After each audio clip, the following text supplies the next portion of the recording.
Hello and welcome back to the Overlap Breakdown channel. This week I'm joined by a very special guest in Patrick Montgomery, who is the lead first team scout and analyst at Liverpool for 8 years. And we're here today to speak about everything scouting, Liverpool and recruitment. So yeah, welcome on. Thank you very much for joining me on the podcast today, and just introduce yourself to the audience. Obviously, you was at Liverpool for 7 years and 6 months, which is kind of a good period, especially in terms of what Liverpool have done in that time. So if you want to introduce yourself, obviously your background in football, how you got to where you are and what your job role was at Liverpool. Yeah, well first thank you for inviting me on.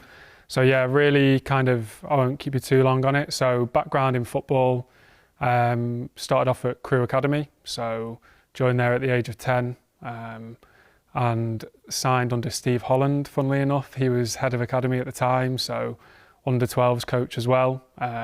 Spent teenage years at Crewe, did not get a pro contract, then spent a period at Macclesfield Town, did a year there, and then got to a stage where, what do I do? Yeah. It was kind of a difficult decision, but I ended up deciding to go to Loughborough University, studied sports science for 3 years, and then after about 6 months of graduating, got my first job in football as a opposition analyst at Bournemouth. So yeah, that was the first job on that side, and then spent 2 or 3 years there at Bournemouth doing opposition analysis under Eddie Howe, and then got approached by Liverpool in 2017 to go and join the scouting and recruitment department. So was there, right up until end of November.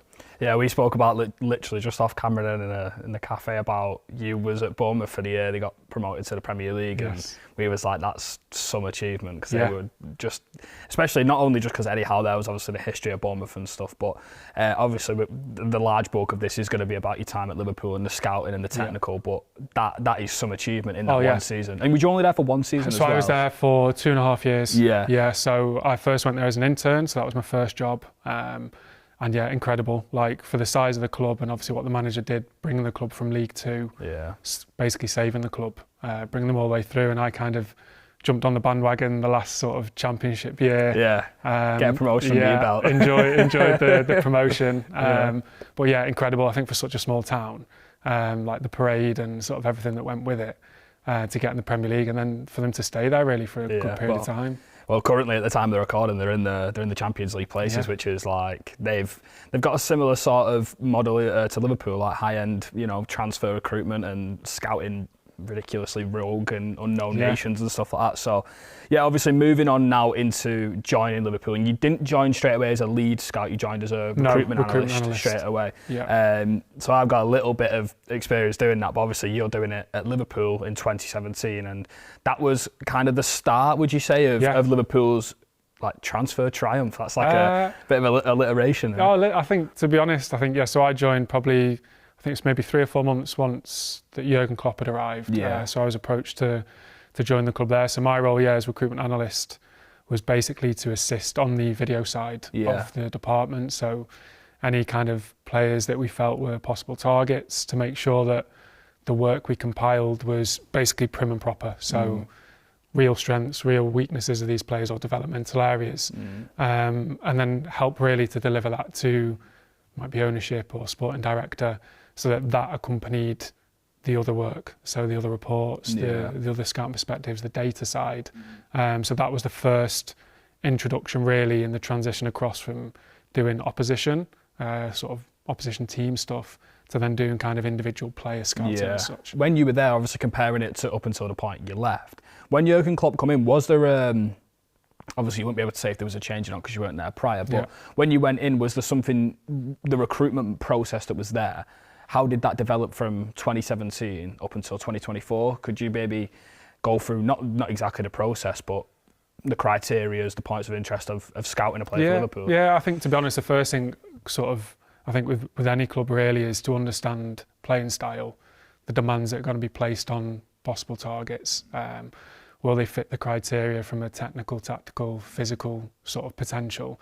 And then really understanding what a Liverpool player is. So obviously that's a very small pool in the grand scheme of things, but I think you've got to have an understanding of, could this player translate into that particular position or that particular style? So I think things develop across sort of the seasons and the years. I think more maybe in terms of structure and resources, and obviously the head of data at the time was Ian Graham, and there was a real collaboration with data and scouting. Yeah. So we shared an office. I think the guys still do share an office now, and sort of work in conjunction really. So you can really crack on from a scouting perspective, but if you feel there may be question marks or grey areas, you've always got the data side and vice versa. So the data side may flag players that the traditional scout may not necessarily look to. So I think that was a real key part when I was there, really, was understanding that joint up working that I think helped evolve as we went on, to be honest. Obviously now Liverpool's team is a team that was assembled under Jürgen Klopp and during the time that you were at the club. And I just wanted to ask you, was there, at the time, you just mentioned that what does a Liverpool player look like? What does a Liverpool player look like in terms of a recruitment process? Were there certain attributes and stuff that you had to prioritise? Yeah, well, I think first and foremost, character. I think probably that was I'd say that was definitely a key thing. So would they be able to deal with playing for a club like Liverpool, both on and off the pitch, the demands that go with that, the scrutiny that goes with that. But I think also on top of that, kind of obviously goes without saying, technical, tactical potential as well. So a lot of the players I think we signed weren't necessarily finished projects. I think it was a case of, do they have scope to develop and keep getting better? So 100% physical was a big one because the way the team played, so quite transitional, high intensity running all across the pitch, less kind of structured and less controlled that it may be now under the new manager. So I think they were the real key attributes, but mentality I think was the key always a big one. Thank you for watching the Overlap Breakdown. If you're out and about and prefer to listen, you can do so on all major podcast streaming platforms. Just use the Podfollow link in our description or search for the Overlap Breakdown. We spoke again just off camera there about talking about players' backgrounds and how important that was, like the adversity aspects, the fact that football, you've got to come from behind all the time, not just on and off the pitch, you know what I mean? So it's always up and down, and obviously a lot went into players like Roberto Firmino, Sadio Mané, Mohamed Salah, who have pretty similar backgrounds, and you spoke about just how important that mentality and character was and how good of people they are, not just footballers, and that's what you're saying there. So I think the way we kind of reflected on it, I think the department as a whole was, it's very rare that players have like a linear pathway unless you're the 2 or 3% that happen to just reach for the stars and get there straight away. I think one of the other attributes that might be more kind of detailed was when you're looking at certain players, have they experienced adversity? So I think there's examples of players that the club signed from relegated sides. It was Andy Robertson at Hull, Gini Wijnaldum at Newcastle, I think, when he went down, and how they dealt with that. Because I think, like I touched on before, when you're playing for a club like Liverpool, the pressures that go with that, if things aren't going well, you want to know, or not know, because you're never going to 100% know, but understand that they may have those characteristics that can deal with that. Obviously, like people in the modern world, like if a player's been relegated a couple of times, it's like they've been relegated a couple of times. The Liverpool look at that and go like, that's almost why they were first to some of the players, because it was like, they've been relegated, but how have they bounced back kind of thing? Maybe. Was that one of your like key, you're looking for niches in the market kind of thing? Was that one of the things? It wouldn't necessarily be the main thing you look at, but I think if a player is flagged and a player reaches or meets the criteria in other aspects, the first one is they've got to be good enough, they've got to have the potential, all of those things. But I think it's always an added bonus, because I think if you've got players on the opposite side that have always been a wonder kid, always been told they're the best, always, if they get an injury at the club or they're suddenly not playing, how are they going to react? So I think it's always an added bonus. I think it's something that they can then maybe fall back on because they've experienced something like that in the past. So it was definitely something that you've touched on some of the players there. I think there were certain players that the club did sign, and looking back now, there wasn't a clamour of loads of other big clubs going for these players. Which now you look back and I think people thought there must have been loads of top clubs going for these players at the time. No, it's a really interesting point, because obviously like there's a few players out there who've signed for the Premier League even after they've been relegated so many times. Obviously the mentality aspect of it is really good, and I just wanted to kind of pick your brains about the recruitment process. So we had Tom Reynolds on, who obviously said something similar in terms of we won't look at a player unless we look at the data first, and the data, it goes hand in hand with the video scouts and the physical scouting. And I wanted to ask you about the recruitment process at Liverpool, if you did anything that was a little bit different or a little bit left field from the original kind of scouting. I think it's hard to kind of comment on other clubs without kind of understanding their processes, but I think sort of from when I was there and the way the department was, I think there's definitely like empowerment given to the scouts first and foremost. So their role is to make sure they're on top of all the best talents. They flag who they think needs to have further work or needs to have more detail produced. So they're given that like basically authority to be in control of their region. But then the data will also come in as not purely to cover, but because data can also target players prior to scouts, but they bounce off each other, I think. And then it's a case of if a player then steps up the processes and they become more and more of a serious target, then they get more detailed work. Then it might be, right, let's really get into the detail of X, Y, Z, or the character side may come in and bits and bobs. So I think it was very much like a collaborative process. I think the biggest thing, like any club really, is the squad planning. So that forms like the direction of where you want to go. So you have your squad plan at the start of each year, you know contracts, you know injuries, you know young players coming through, your homegrown quota, you know Champions League, Premier League, which I think people don't necessarily understand how there's different requirements for Premier League, Champions League. For different formats. Exactly, which can alter which you then, or what players you then look for. Would you say that, like, obviously Jürgen Klopp was the manager when you were there and it was physical first. How much physicality was kept in mind in terms of when you're recruiting players? Because I look at the Premier League now.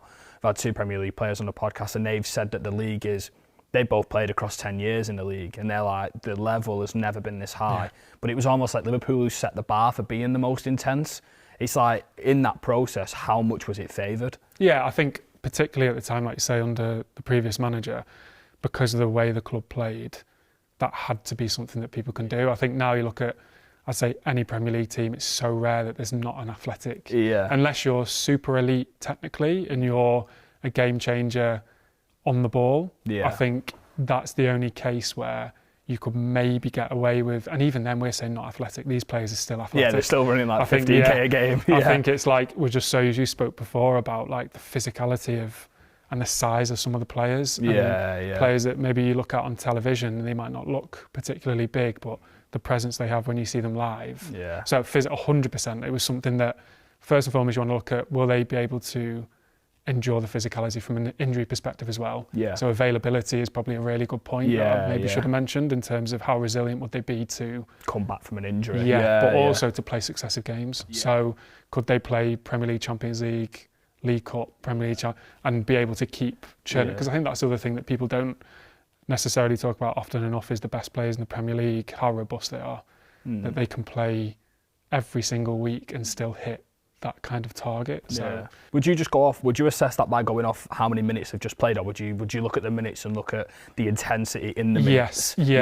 So then that would be where the data department will come in. So you would definitely look at, and even the sports science department, so high speed runs, you can go really flesh out real detail in terms of high speed run, total distance, recovery runs, sprints, on and off the ball. And I think that's where, because there's different types of players. There might be players that like almost plod around and then all of a sudden they're explosive. And there might be players that are constantly at a high intensity. So there's definitely a level then where you'd use and utilise data and also utilise the video footage and sort of everything else that you've done from an analysis perspective. Would you say there's different leagues that benefit the level of the Premier League? In terms of the pace of the game? I think obviously the Premier League is like so dynamic, isn't it? And I think there's loads of stuff going on in there. I think it's so interesting to watch the Premier League because games are exciting and any team generally can beat any other team. But of course there's certain leagues where there might be more of an emphasis on possession, more of an emphasis on technical, tactical players. And if you're one of the teams that play in the top part of the league and you're going to dominate the ball, that's where these players from these other leagues can be very interesting. It's different if you may be a team fighting relegation or a team that are mid-table. You may not look for a player. You may not look for a player that is a real technician if you're not going to have as much ball possession as the team that he's currently at. So I think you've always got to try and think, how would it translate? How would it work for Liverpool is different to how it may work for a club in the middle of the division. So yeah, kind of leeching off what you just said there, you're talking about how the better teams have more possession, and I was just thinking about when you were speaking then, Liverpool never really signed directly from a stronger competitor in terms of dominating the ball, X amount of passes per game. Salah, Mané, Firmino have all kind of come from mid-table teams who play maybe a similar style to Liverpool around that point. Is that like one of the key points of interest that you're looking for? Yeah, I think first and foremost, if a player's like a standout talent, you have to be aware of them regardless. But I think it's always going to be beneficial if you're watching a standout player playing a team that has a similar style to you, because then you can say, right, they play 4-3-3, inverted wingers, out to in runs, and you can go, he could do this for us, or he could do this. I think Jota's a good example when he was at Wolves. I think didn't necessarily get involved too much in back to goal play, link play, but the one thing he was relentless at was attacking the box, out to in runs, back post. And then that translated really well when he joined the club, that he was able to kind of, and he still is replicate able to replicate it. Whereas you might look from the outside and go, oh, that's a slightly strange signing, or not strange signing, but a different signing. Like you mentioned, it's not necessarily a player from a top 4 club, but it's somebody you could say he could fit into the system, or like he could stylistically matches up. Exactly. Would you say, because obviously the ceiling of Liverpool's signings, especially during your time and like under Jürgen Klopp, kind of the hit rate on the signings was just incredible. Like you could probably say 90% of the signings, maybe like 80% at least, were just hits. And even the signings that maybe didn't work out at Liverpool, the players moved on and were still kept at a high stock kind of thing, and they were appreciated as talented players. Like I remember like Dominic Solanke, for example, didn't really work at Liverpool, but it was like one of the better nines in the Premier League last season, moved to Spurs for 60 odd million. So I was just thinking then, like, when you're looking at players like a Mohamed Salah, I don't think anyone, I mean, you could prove me wrong, you can say I'm wrong. I don't think anyone would have thought he'd be doing what he's doing right now. No. But in terms of the ceiling, when the recruitment and the scouting team are looking at Mo Salah, it's like you just knew it was going to work because of certain things. And it's like, what were them things? Well, I think we touched on it before, really. So playing style first and foremost. So somebody that had scope. I think he was one of maybe that generation at Chelsea with their Kevin De Bruyne as well. And I think he came into England and didn't quite happen for him. So he had to then go and rebuild his career. But I think really kind of probably challenging your biases as well. So going, right, okay, just because this player might not play for one of the top teams doesn't mean he can't come into a club like Liverpool at the time and do really, really well. So I think keeping an open mind, but then that's credit to obviously the guys at the club who were willing to say, right, okay, we'll really go for that and we'll invest in that. When, like I said to you before, it might not have been the case that there was loads of big clubs necessarily going for some of these players. But again, I think it comes down to style and keeping an open mind, really, in that sense. You mentioned the collaboration of the data recruitment and the physical scouting, the video scouts. Was there ever a player that the department was torn on and there was a side that appreciated the player more than the other? I think there was obviously, I can't necessarily say like a specific player, specific but players, I think naturally, like, not everybody is going to agree on or 100% agree from scouting data or even within each department, but I think it can be a really healthy thing, and I think that can create debate and it can be really like fruitful in the end. I think that was the one good thing at the club, and still is at the club, where because the relationships are strong from both sides, there was always an open environment for people to say, right, okay, we think this because of X, Y, Z, or we think this because of X, Y, Z. So 100%, I think someone once said to me, like, if there was 10 people in a room, even in a business setting, and everybody agreed, somebody's lying. I think that's where you come back. I think the good point as well is if you've got a group of people from different levels at the club within the same meeting, not have the most senior person give their opinion first. Because naturally then, the people that aren't as senior,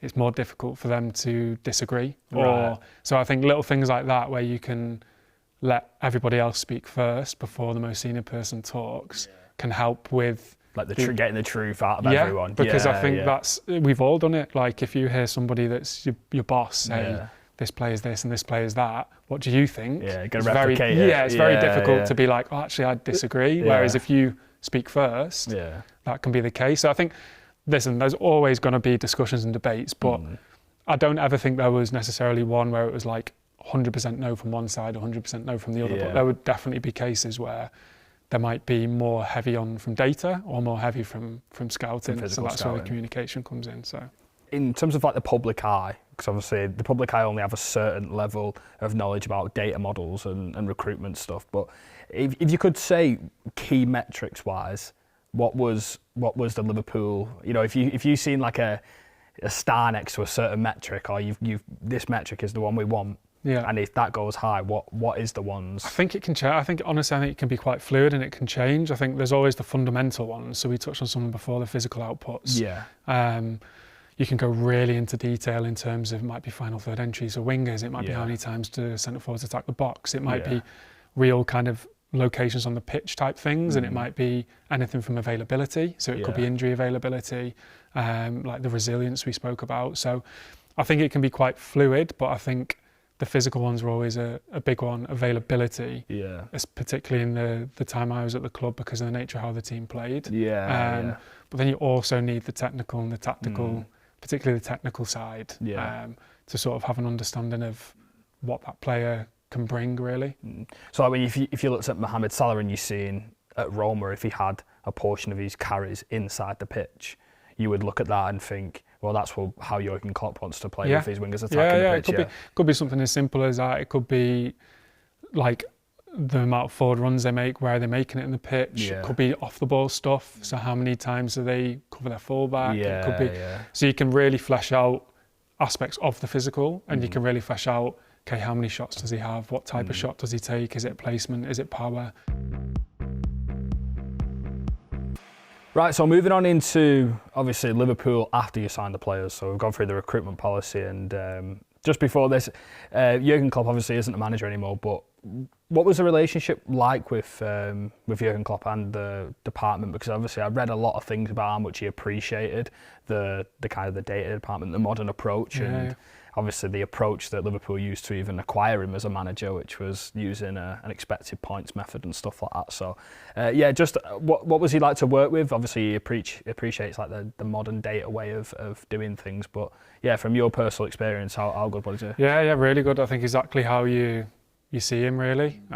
Super enthusiastic, just a really positive guy. Like you can see why he inspires like players and staff, really, to sort of work as hard as they can. But yeah, I think in terms of sort of relationships, I think he was very close naturally with sporting directors of the time, head of recruitment, would always be in regular dialogue in terms of who's of interest, who could be of interest, whether there be players he may like, whether there be players that may come from like a scouting and recruitment perspective. So always positive. I think there was always a good relationship, that people felt that players could be pushed from any level, any league, and they'd be watched and they'd be given time, and it wouldn't be a kind of, it has to be from this league or this team or this player. So always really positive, to be honest. When players wanted to join Liverpool, I feel like a lot of key clubs or a lot of big clubs, the key selling point is the name of the club. So like if you join like a Manchester United, you join Manchester United or you're Barcelona. With Liverpool, it almost felt like it was the name of the club, but at the same time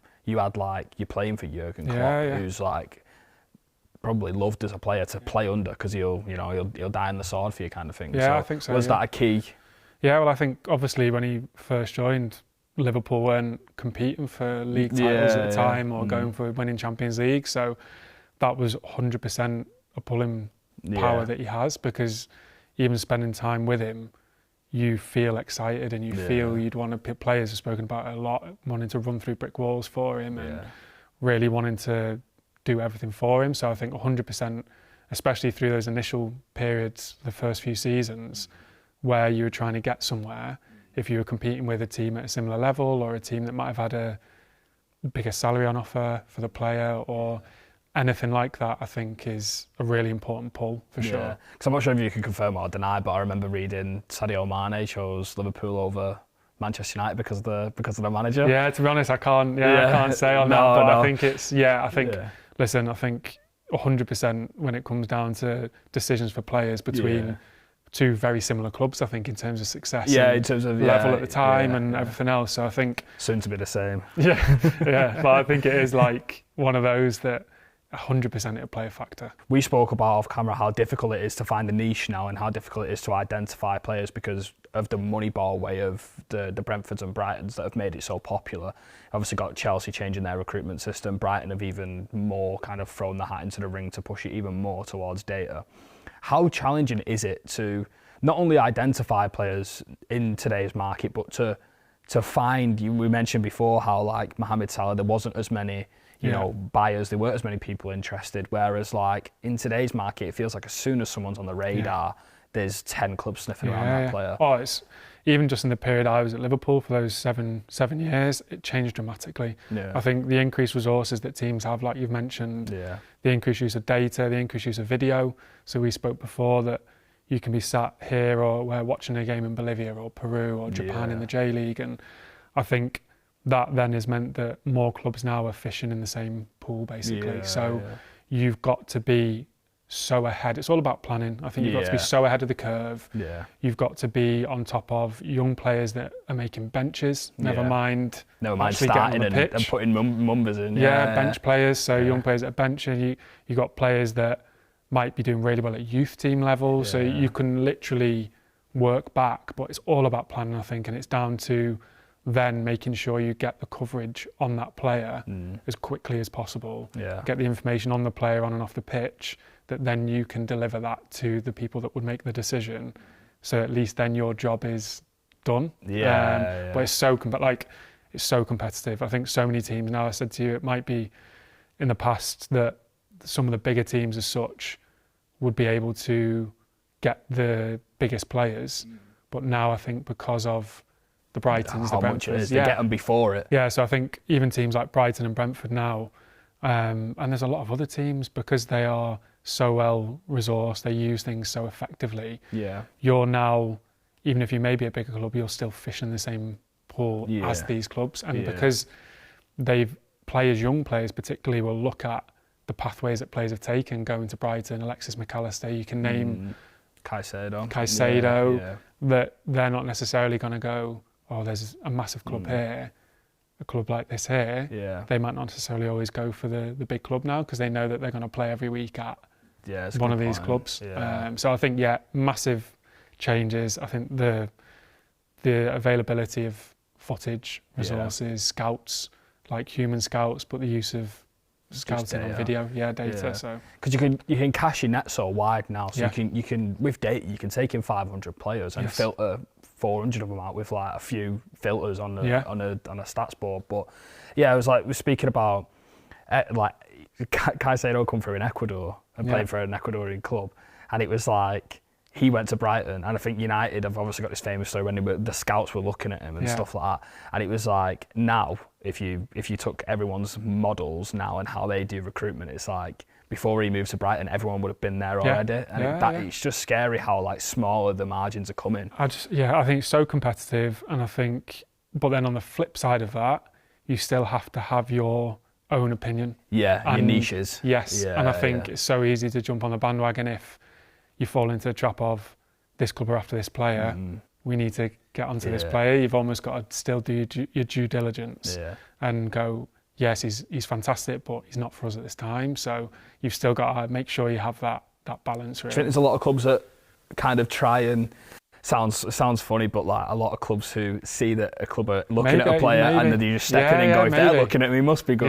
Maybe. I think people can be reactive like that, and I think sometimes it is that people might look at the track record of a Brighton or certain teams and go, well, if they're in for this player, we need to be around it. But then I think it goes down to if Brighton have been around it for a while and they've done the work for a while, and why have they not pulled the trigger kind of maybe thing? Or like they'll be ahead in terms of they know the ins and outs quicker than you if you're jumping on the bandwagon quite late on. So would you say that's the biggest, like the hardest thing now with scouting is just because of that competition? I'd say just competition. I think competition, but then also staying true to what your club's philosophy and style, and like I said before, like just because other teams are after somebody doesn't mean you need to be there. I think you still need to have 100%. You need to be aware of them. You have to have the coverage. You have to be able to, if bosses are saying, "What's he like?" You might be in the canteen in the morning. Oh, see so and so 16-year-old played in Belgium for the first team.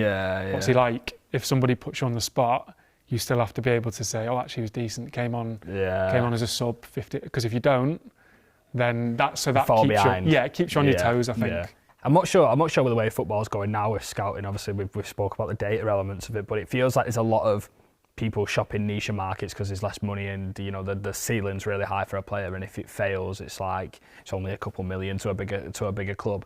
Would you say there's like a growing? Do you have to look at like a proper football's infrastructure in a certain country and predict there's loads of players coming through in like South American market 5 years ago was huge, and it probably still is, to be fair. You've got a lot of good players coming through in Argentina, Brazil as always, but it feels like the football there's a lot of Scandinavians coming through, so a lot of people at Norgesund, and obviously they've got links to the academy in Ghana, and it's just stuff like that. It's like, how do you even do you have to just foresee football's infrastructure and go? So that's the scouts in regions.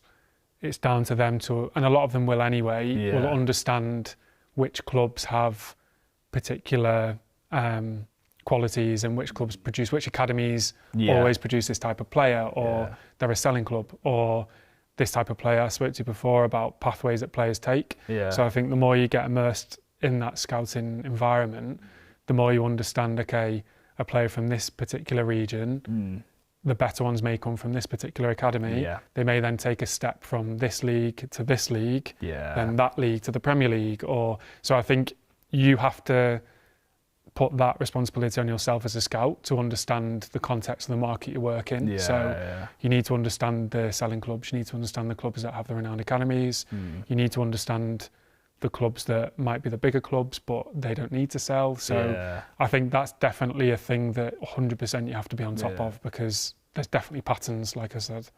Would you say, obviously Liverpool kind of had a lot of not ties with, but you dealt a lot with the Red Bulls, and obviously players who maybe didn't come directly from there, but because you knew they were trained in the Red Bull system, you knew they had a level of physicality even just to work in that kind of gegenpressing style. I know it's become a buzzword, but is that kind of true? Well, I think it goes down to, like you said, really playing styles. It might not necessarily mean it's purely from Red Bull, but I think, like we touched on before, if you know somebody's worked through a certain framework and played in a particular style, and they can repeat it and they can be resilient to that. Soboslai is probably a good example, prime example really, of someone that's gone through two sort of steps of the Red Bull model to get where he is now. But I think, again, it comes down to the understanding and having a context around what clubs produce what type of player. Some might produce real technical types, some might produce physical athletes that are more raw and unpolished, but have higher ceilings. And I think that's another thing where comes back to your biases. If you lean towards a technical type, are you then dismissing a physical type that has scope to overtake the technical type? For sure. Would you say that with the growing thing of the PSR and the FFP, and there's a lot of clubs getting in trouble now, I think Liverpool have always been one of the clubs who have, it's almost like everyone always praises their net spend and how well they spend money, and they have not been shy of lumping obviously certain amounts of money at huge players, but it does feel like Liverpool never really panic in the market, and it feels like, obviously you can't comment, but this season it feels like they're almost looking at the market and going, there's nothing there for us right now, and we're going to hold and we're going to manage our money a bit better. Whereas you've got other clubs who are like Manchester City, for example, who are going out signing 3-4 players in January, and it feels like Liverpool have always had that controlled element in the recruiting. It's never really hectic. It's never, and to say the club's been playing on the pitch so hectically, it's off the pitch it's a lot calmer. And I think Ian Graham spoke about in that book about you never dwell on a loss, and it's that you rather take 6 months at a time instead of a game at a time, and it makes your decision making a lot cooler. I think that goes down to its credit obviously to the guys and the structure that they've set up, that we were always kind of, again, what you've touched on there with Ian, I think there was never a knee-jerk reaction. I think there was multiple windows that I could delve into, but I won't, in terms of there might have been a lot of pressure from outside to why they're not signing a centre-back, why they're not signing a 6, why they're not signing.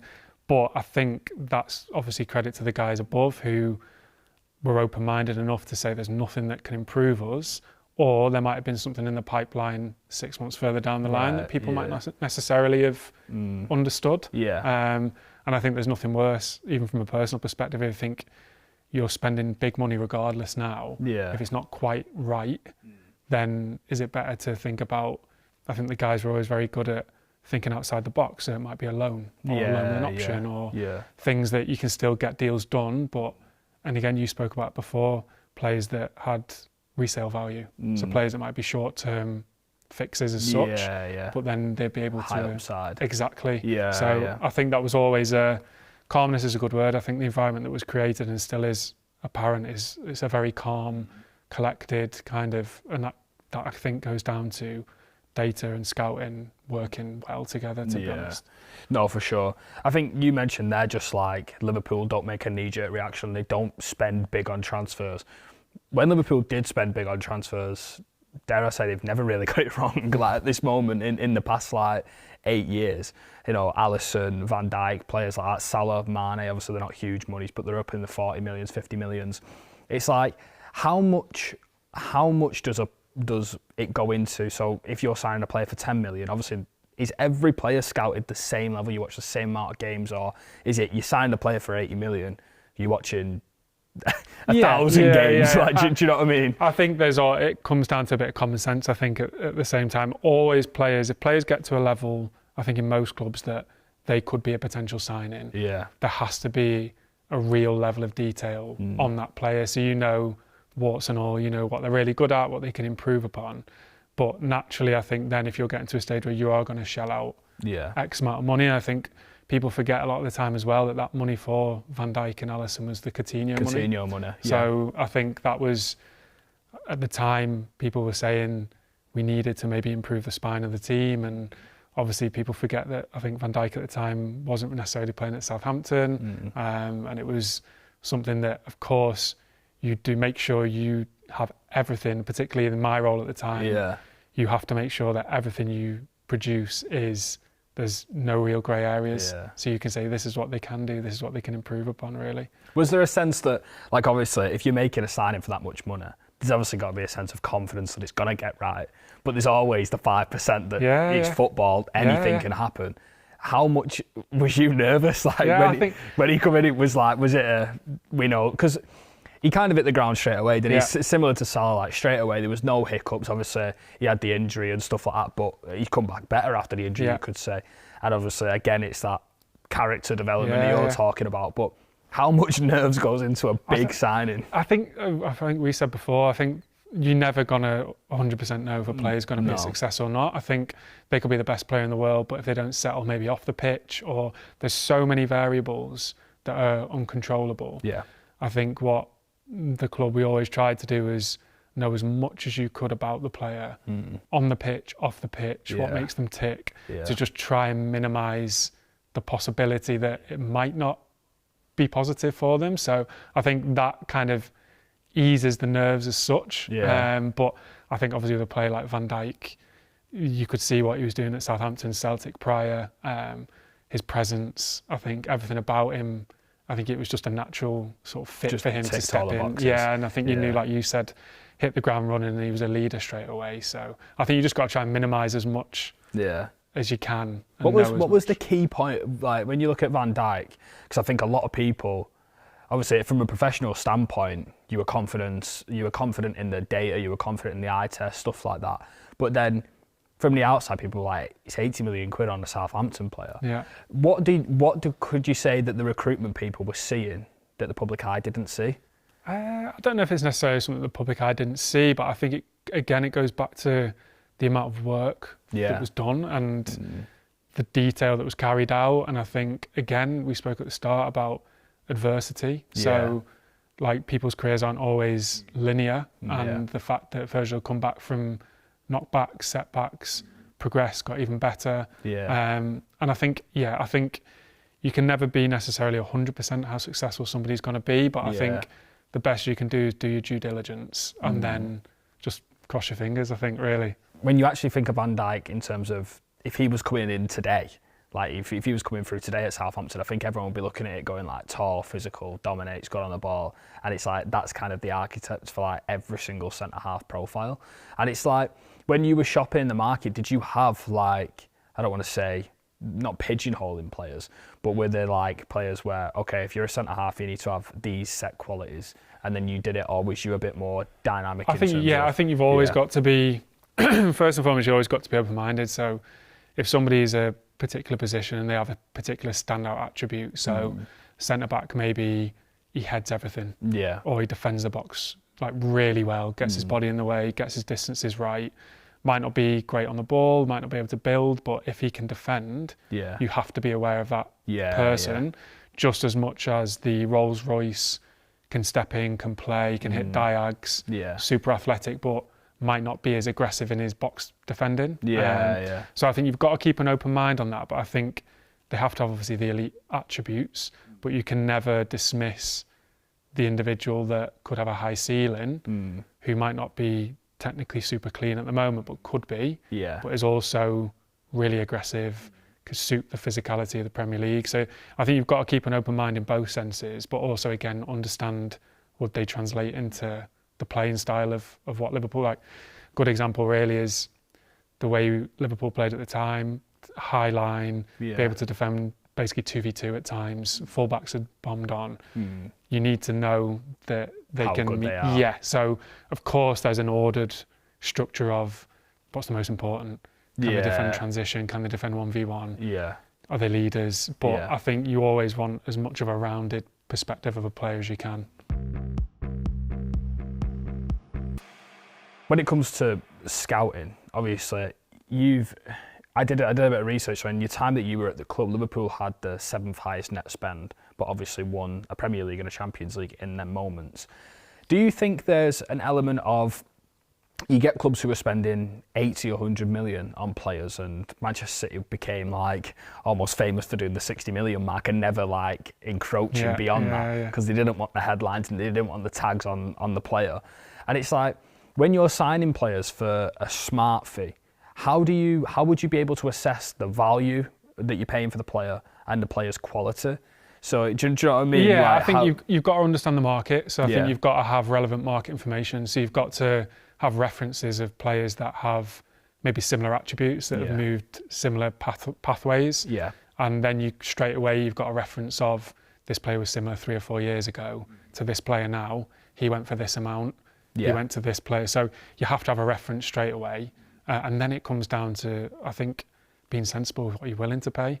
So not just, that's the negotiation side. That's you need to understand the position of the club. Are they a selling club? Would they be willing to do a deal? Are they a difficult club, one that you may have to do a lot more hard work to get off the ground? So they're probably the key things, I think, really, in that sense. When you're looking at players, you mentioned before about signing players, high ceiling, but they had the potential to go on and do something. When you're looking at players who maybe technically aren't refined, but they've got all the physical attributes, I was trying to think of an example, but I can't. So if you've got a player who's got all the physical attributes, but the first touch is a bit loose or stuff like that, how do you, as a scout, factor in that can just level out? Because I always think I find it really hard when players got a potential and it's like they're not already there, but then they eventually get better, and it's like, how does that gradual situation happen? Is that a coaching thing, or do you as a scout? I think you need to maybe have an understanding again of, has there been similar players with those profiles in the past? Have they developed and been able to polish up technically? So you have to have that technical, I think, understanding of, do they have the possibility of improving technically? I think you've also got to understand the pathway that you might be bringing the player in for. So are they a player that you're ready to bring in to play first team straight away? Or are they a player you might bring in to loan out so they can polish up and they can... So you may loan a player, for example, if you've touched on that example, you may get a young player that might be incredibly athletic, physically can cope straight away, but needs to be improvement on his building out from the back. So you may then bring him in to loan him to a club in a lower level that play and just build and build and build. And then you've got the capacity then after 6 to 12 months to say they can do it, or they're getting there, or they're really struggling. So I think you can never say they're 100% going to be polished. Ready, but I think you've always got, and it's what you place emphasis on as well. So it might be that the team you play with might not need to build, or you might compensate. You might put him alongside a ball player, and you might sort of work around if he's such a rough diamond, but he's got high ceiling. If you can sort of tidy up what's around him initially to kind of not protect him, but in that sense, while he can learn, then it depends how much weight you put on his potential, I guess. Would you say Liverpool had a little bit of a knack in your time for generating a lot of cash flow for academy players, and you always ended up selling academy players for like 20 million, and it was like, obviously Manchester United have made this thing of like producing really good academy players, but then just letting them like kind of dwindle out, selling for like 2 million just to get them out and just to get the cash in. Liverpool were always really structured, not just in the incomings, but the outgoings as well, and letting go of players at good times and selling players for profit and stuff like that. And how important was that from a squad building perspective? Because obviously you've got players coming through, you've got the youngsters. Obviously Trent, for example, was coming through, or XYZ kind of player. How do you balance your growing the academy, you're then selling them to high level clubs, to be fair, just in terms of a squad build and a squad management perspective? How was that accomplished so well? To be honest, I think that's something that maybe the normal fan doesn't necessarily look at. Because I was looking at every single time you net spend, it's just like 40 million every season, just extra money. I think that's obviously, again, credit to the guys in charge, really, because I think there was always an emphasis placed upon, first and foremost, will they be able to play for the first team now? They might not be ready now, but they might be ready in 2 years or what have you. But that was always a real emphasis. It wasn't always, can we spend this amount?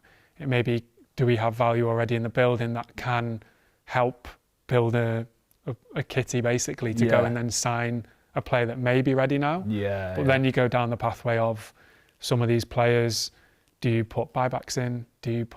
Is it loans with options? Is it like all these different types of things where you can get the money in, but you also have an option further down the line if they do really well that you can maybe bring them back in. So that was, again, I think a lot of fans, like I said, don't necessarily see that, but that can basically fund your business. A transfer over time, can't it, really? 100%. And present transfers, if you're going into a window and you need 20-30 million, you've got it from an academy product. Because it's just it's really underrated aspect of kind of Liverpool over the past 10 years is being able to flip and develop these players. I remember watching Conor Bradley in the Papa John's Trophy final for Bolton, and I think he got man of the match that day. And he's come back and obviously now plays for Liverpool pretty consistently. And you've had players over the past years, Jordan Ive, Dominic Solanke we spoke about, kind of thing. And it's one of them things as a fan who kind of looks at all the nitty bitty details. It's like, they've, over a certain amount of years, they've generated like 80 million, and that's two players, very good quality players. So I think when people talk about Liverpool's net spend, it's not just the fact that they keep the incoming price down, but they're actually making cash on the side, which really helps. And but like you say, I think it goes down to squad planning. I think that 100% comes down to at the start of each season, what does the squad look like? You're looking at contracts, you're looking at injuries, you're looking at young players, homegrown, and then you've got to make those decisions. And if you're not quite on the money or looking ahead, that's when I think you can get caught. Like you mentioned, sometimes if it's like anything, if a player goes past their optimal sale value, or then they've gone. It's too far gone. Do you have like a bar? So it's like with contract length, because this is another big thing that people don't think about, is like when you're buying a player, you have to buy the contract as well. So it's like when you have a player at Liverpool, say there's 2 years, a year left, is there a massive situation where you're like, right, we need to discuss the value potential of that player in terms of the output, their market value, and what that's going to look like? I think that's probably the case in most clubs, really, in terms of a player reaches that stage. Either ultimately, do you give them an extension on increased salary? Do you sell them? Or do you let it run down? And I think that is, again, something that maybe fans don't necessarily always see, but it's really important, because there's certain scenarios now in the Premier League where players have run down contracts, and they're then in control now of where they may move next, and the club has no power to keep them or gain any kind of transfer. You might not be able to comment too much on this, but like in terms of, I'm watching players sign for clubs on huge money, and then players below that player at the same club use that player's contract to get a bigger contract, and that just completely destroys your wage structure for 5 years. And Liverpool have always been really good at obviously there's 3 contracts running out right now, and obviously if one of them was to stay, it'd be a huge deal. But obviously from an outside Liverpool perspective, they are looking at, okay, this is that player's output, this is how much money they're wanting. Yeah. And if that money is up there, that means the wage structure goes up, and that's not something that a club like Liverpool famously don't want to do. Yeah, I think it's hard for me to comment on specifics, but I think that's something again that's super important, and then that's the use of research and data may come into that, and availability of the player, depending on their age and how many games they played. So I think you always want a happy squad ultimately. So you want a team that there's not going to be too much disparity between the best players and then the not mid-level players, but your stars. The average, and then, earners. I think naturally you want to have an environment where people feel valued, they feel they're getting their worth, because that's ultimately going to replicate on the pitch if they feel happy. Any club, if a player's not happy with their contract, generally their performance level dips. Yeah, because it always feels like I had the situation at my club where it's like a player has a really good season, big contract, and then the next season it's either they don't match that or another player starts performing, and then that player goes, well, you did that to him. And it's just like the organisation within the wage structure always feels like something that Liverpool have always been really good on. Their payroll is always really, really good for the level they are. Yeah, I think it comes down to them without going into specifics. I think how much do you put within your contract incentives based on performances? So reaching a certain number of appearances, a certain number of starts, do they trigger then an increase? And I think you've then got to be creative, I think, with the contracts that you provide. So that those types of things, because it's only natural, I think, if you give a young player who's played 15 first-team games, done really well, a huge contract, there's going to be a drop-off. So if you can kind of meet that like happy medium of you're rewarded, but you need to keep progressing. Yeah. You never know for sure, but that might keep that hunger sort of there as you sort of progress through. Yeah. So moving on to like personal insights and advice, so it's like your preferences kind of thing. I've got a question here that was, what's been the most rewarding player you've scouted in your career? Yeah, that's a tough one, I'd say. I think probably at the time I was covering, one of the regions I covered was Greece. So I'd probably say Simicas.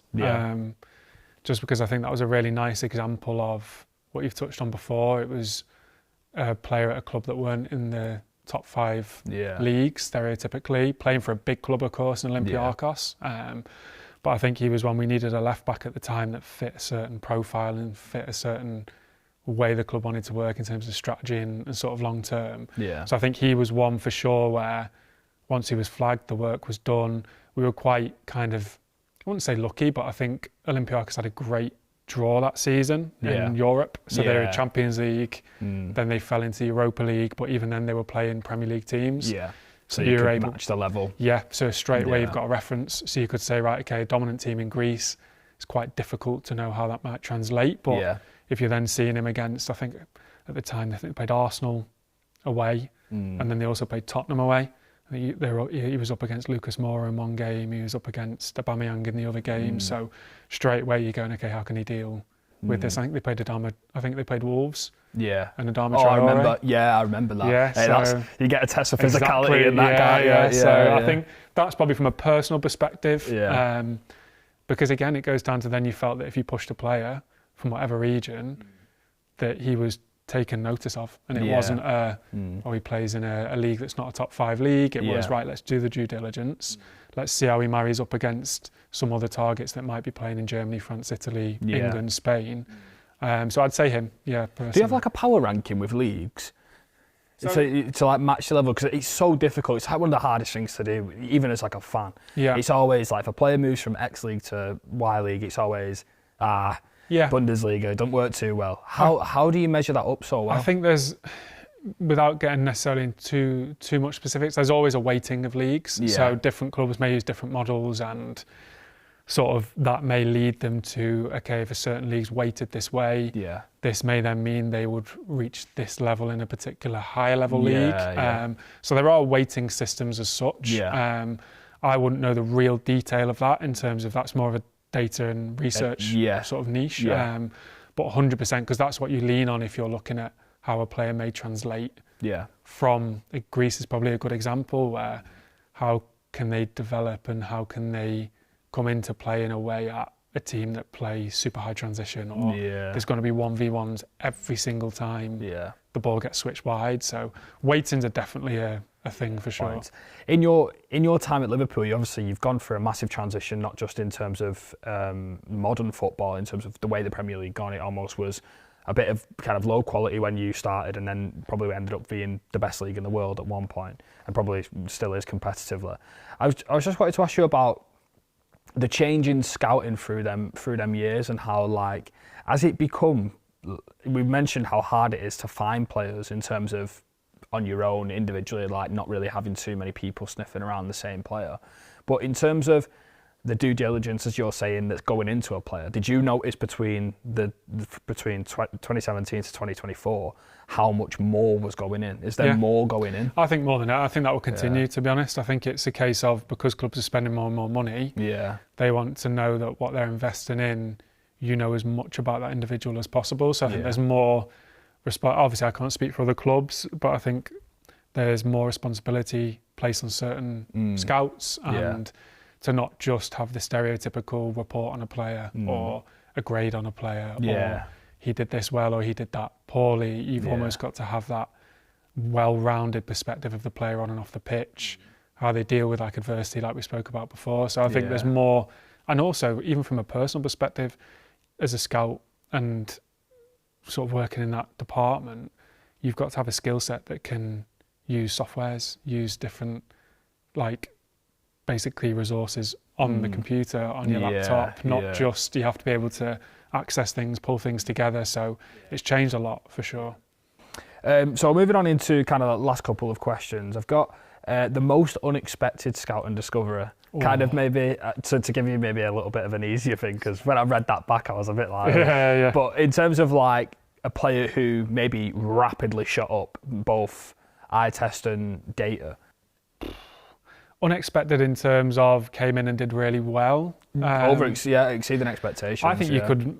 Andy Robertson's maybe a really good example of somebody that I think grew with the club. Yeah. So I think, again, a guy that came from a relegated side at the time. Yeah. And I think he was somebody that really just took the bull by the horns, basically, and just flew, completely. And I think people knew that he was a good player and knew that he had potential, but I think he then, to his credit, completely just literally went with it and just was able to grow with the team, transform with the team. And I think for a long period still now is one of the best left backs in Europe. Probably. And I think he's probably an interesting one. We spoke about Jota a little bit before.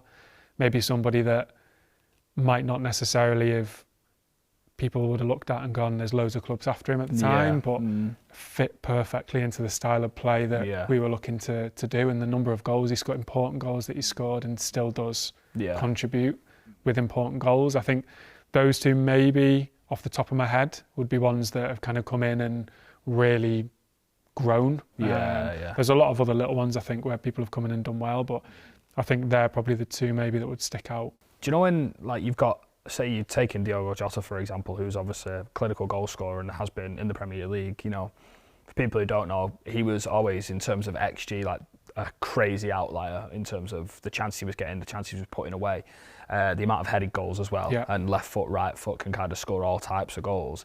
Is there ever a thing when you're looking at goal scorers, you look at the level of opposition they're scoring against? Yeah, 100%. Does that go into 100%. it? So that again is, I think, on a really simple level, if you're watching teams and you're watching a specific player, it might be a forward player, you want to watch them in their league against the best centre-backs, against the team with the best defensive record. You want to see how they match up to the best in their league, so then that gives you a best indication of how it's no good you watching a player, for example, at Benfica, playing against the teams that they're going to destroy every single week, and he's going to be dinking the keeper and doing step-overs. And is that why Champions League's crucial? Yeah, and I think the reference point we said with Kostas as well was a really good one. I think you've got to be able to say, could he do it, or try and give yourself the best possibility of saying, he did this well against this particular individual who plays at a high level, then you come in. Otherwise, it's pointless. I think you've got to make sure when you're doing coordination and your fixture planning, that when you're watching these target players, you pick the most relevant. We used to look at it a lot of the time where it might be that if you're looking at a centre-back in a league, the first thing you may go is, right, okay, we want to watch this centre-back against the top 5 teams, but it might be that the team that's sitting 12th position have the highest score in the league. So you've got to also be switched on to that, which people might think you might not cover that. But for example, if somebody's got 15 goals, you've got to make sure you cover that team too. So like game state goal involvement. Yes. Like how many did he have off the bench? Did he always contribute to the 5th goal in the game? Is it never the first goal? These things probably just fall through the cracks really easily. And I think that's what's become more. 100%. So I think we were very sort of well drilled in that it was context. You have to understand the context. So if it comes to, and there's prime examples of that, a lot of players might score, if you look at a player in any league, the first thing you would do if they scored 20 goals, goal breakdown. 19 are penalties. And it sounds so simple, but then that can dictate how much work you do on that player. Or 20 goals, 10 are 1v1s, like 5 off his left, 5 off his right. Okay, that's a player with a bit of variation. So 100% the context of the types of goals they score, the stages of the games they score, whether they're super subs or whether they score early or whether they score not against necessarily the big, because you get that a lot. Doesn't score against the big teams. That's what I was. A decisive goal, or he scores the 3rd goal in a 3-0 win. That's why context is huge, because people would 100% at the club. When does he score most of his goals? Not just what type of goal does he score. At what state does he score? Because I always think about like Mohamed Salah. Like I've always referred to him as like a game breaker. Because I think like he always, if the game is nothingness, he'll always break it. Like he'll break the game state. If you're losing, he'll get you the equaliser. You draw and you get the winner. And I always wonder if like, is that noticeable? You know what I mean? Like early on in the careers. And, that's a great question. I don't know. It's a hard one to sort of say now, but I think maybe this is just me kind of thinking out loud, but maybe as he's gathered more experience, that's been something that's been brought to his game, and he's understood, like Messi was the king, wasn't he, when he came to knowing when to make certain movements and when to be lazy and when to sort of then step on the gas. So I think it's maybe a little combination of more experience, and I think that's probably why he's the value Salah that he is, because he's able to do things like that. Because we were speaking about today, I think he referred to himself as a moments player, and I think he said that he doesn't mind being a moments player. And I always appreciate that, because football's like a maximum efficiency game now, and it's like the least amount of touches to score the most amount of goals, and that's what it is. And I feel like the fact that he's embracing that, it's almost tailor-made to modern football, how he plays and how he is. Was there an element of when they wanted more of the ball, maybe they realised that the running was incredible, but maybe they wanted to start, controlling games more? Thiago, for example. Was there an emphasis on, we need to get more ball handlers in the team? Yeah, I think, listen, you always want to evolve. So I think that's the biggest thing. Like, what's good today might not be good tomorrow. So, and you don't want to stand still. So I think that Thiago's a good example, I think, because he was probably one which did break the mould of the types of players we signed. Where, because he was such an elite standout player, but because of his age, and people would have said that wasn't one necessarily Liverpool would have done. But again, if he can add another facet to another dimension to how you play, it gives you more strings to your bow. So I think you become less predictable, because I think Liverpool at that period at the time were at their best when it was out to him runs, Salah, Mané, Bobby Firmino dropping deep, and I think everybody could recite how could tell you how they were going to play. But then trying to stop that was difficult. But of course, then when you got somebody like Thiago in, you're not necessarily going to go back to front so quickly. It might be that you're going to slow the tempo down to then play in behind or break a line. So because it always felt like Liverpool is always like, oh, is it sustainable kind of thing with the running? Is it sustainable? And I always thought like he did change towards the end. There was like a noticeable. It might not have been flagged too much to like the public data and stuff like that. But in terms of when I was watching him, it did feel like there was a lot more kind of like slow calmness, and even though you could still play on them breaks, and then it felt like when the Thiago deal happened and some other deals like that, I was a bit like, oh yeah, I can kind of see that they're not standing still, they're not relying just on physical. And I just wanted to ask you, what's the biggest lesson, not just you've learned, but in terms of maybe public eye or the way maybe media speaks about players' targets? Is there a number one thing that you've learned through your time at Liverpool? I'd say to always be aware of my biases. So to be confident in your own opinion. So to 100% know that if you feel a particular way, as long as you can back that up with evidence and it's informed, and you can say, I think this because of X, Y, Z, and you've got the work. I think understanding, because my tendencies have always been to a particular type of player, a particular style, but there might be a more effective player that might not be as easy on the eye, that could be more useful for the club at the time. So I think it's opening your eyes to that, understanding it, and I think if you become more aware of that, hopefully it helps in terms of not having grey areas. And a good example may be if you're watching a game and, I don't know, you get there early, you watch the warm-up, there might be a player doing kick-ups with chewing gum and slicking his hair back straight away. Subconsciously, you may think... Player. So you think different to me. You think player, I may think, he's having himself a bit there. So then you watch the game, he may do something really well, and you might think, he's having himself, but he still might be doing really, really good things. You've got to be able to kind of go, right, okay, that's his character, that's fine. What's he actually producing on the pitch? So I think that's probably one of the biggest things, to always be aware of your biases and how they may change. And also have confidence in your own opinion. Because you've got to speak up, and you're there at the end of the day to do a job, and you're there to try and recommend players and also push players if you're passionate about players, which at the end of the day is the reason I got into the industry. Like, if you're passionate about a player and there's no biggest motivator that you could potentially find a player that could play for Liverpool. So they're probably the key things, I would say. I don't even know why I like this architect of players so much, but tall, powerful carriers of the ball. I absolutely love it. Bellingham, Morgan Rogers is one of my favourite players at the moment because he does it so well. And I just absolutely like Gravenberch kind of players, them kind of players. And I don't know what it is, but just for the past 4 years, I just look at them players and I'm like, every time I watch them, it's incredible. You go through phases. Mine it would be inverted wingers, so it might be lefties playing off the right, or it might be 10s that are lovely receiving it in half spaces and fluid, and then it might be like a centre-back.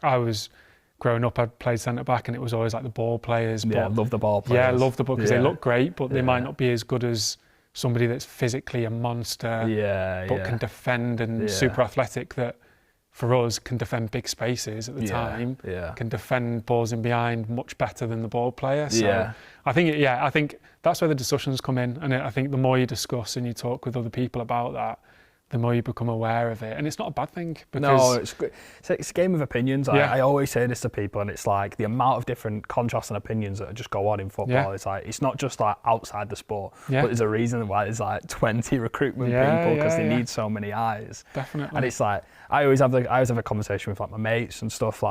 I think Bruno Fernandes is unbelievable. I think he's a maximum efficiency player. But then I get other people who are no, he's wasteful. Okay. And he's but in my personal opinion, I'm in the current game, I need someone to pick that pass. I would rather watch him create a chance 50% of the time he's got the ball on the edge of the box than swivel on it and pass it sideways. And I don't know, you're it's risk versus reward, isn't it? And I think that comes down to if you're that club, what's your priority? Is your priority somebody that can be a game changer but might be turning the ball over every third, fourth pass, but he could score you the winner in the 90th minute or play the pass that? So I think that's where you've got to have that clear, identify what you want, really. So was that always a good thing about having Jürgen Klopp? Obviously, because you were doing a project, it was so evident that you had so much faith in him, and even when you got setbacks like Europa League, stuff like that, when you got them setbacks, there was a clear understanding of these are the principles. He even changed shape numerous times. I don't know if he planned for a false nine, but obviously false nine happened. And it was he always had the principles, but it was, this is a project, this is how we're playing, this is what we're signing for. And then you give him the time to sign the players, integrate the players, and then produce with them players. And I feel do you think that's such a common misconception in football? Because I'm watching teams recruit players for a certain brand and then sacking the manager and then bringing another manager who plays a different brand. And it's well, they're not mashing. I think it's really difficult. Then it becomes to how aligned is the club from top to bottom. So are you getting a coach in that's going to work with your players that are going to be there long term, or are you getting a coach in that's going to be long term and the players are going to work under that coach? I think the dream is to build a team that coaches can come in and keep building on. The transition is smooth, and you might have the underpinning principles of this is how we play, but the new coaches can come in and tweak, and there's not too much of a like, it doesn't sort of make it really difficult. So I think that's where it's I think you hit the nail on the head. I think because we knew fundamentally what a Liverpool player was for those period of years. It made, when you were trying to identify players, okay, this could be a Liverpool player, this could be a Liverpool player. It didn't mean you didn't discount the different types, like the Thiagos or ones that could add a different dimension, but it meant that we knew fundamentally which direction the club was going in. So I think that's always the biggest challenge. I think I look at, again, same as you, clubs may say we want to play this style, bring a manager in to play that style, the results don't go that way, get rid of the manager, and then the style completely changes. And then you're like, well, you bought XYZ players for X millions. Now you're going to have to sell these players if the manager's not going to play in a certain style. So it's difficult, very difficult. I'm going off completely reports here, so you don't have to you don't have to chip in completely. You don't have to chip in at all. But I remember like Amorim, when he was getting linked to Liverpool, and I think one of the massive things was like he had to play free at the back. He had to, and I think Liverpool were like no. And then they got Arne Slot, and Arne Slot now has got Jürgen Klopp's players. He's got his philosophy, but he's so well adapting to the personnel. Like he's leaving Salah a little bit further forward so he can break away, and Trent can sometimes come inside, sometimes stay outside. And I think it just shows you how well oiled the machine was. You know what I mean? In terms of they brought Arne Slot in, and I was watching his teams. I compared him to like a Bielsa team, and I was looking at him going, "Oh, the heavy metal's coming back at Liverpool." And then when he come in, I was like, "Oh, I don't think there's going to be a problem because the squad's like that." But he's come in and it's the reverse. It's like slow, controlled, but them same players are just gelling in really easy. That's a reflection of how good he is as a coach, I think. So the fact that he's able to bring different qualities out in those players, so they're not showing that they're not one-dimensional. They're not only able to play in one particular style. So I think that's credit to obviously the coaching that he's done, and the players to be able to take that on board and then actually play. And I think obviously that's reaped its benefits this season with the different, like the variation they can play with, and the way they're able, like you say, to control certain games, but then also be explosive in certain moments too. So no, it's brilliant. Well, thank you very much for coming on. If you did enjoy, please don't forget to like, comment and follow the channel, and we'll be back next week for more Premier League reviews.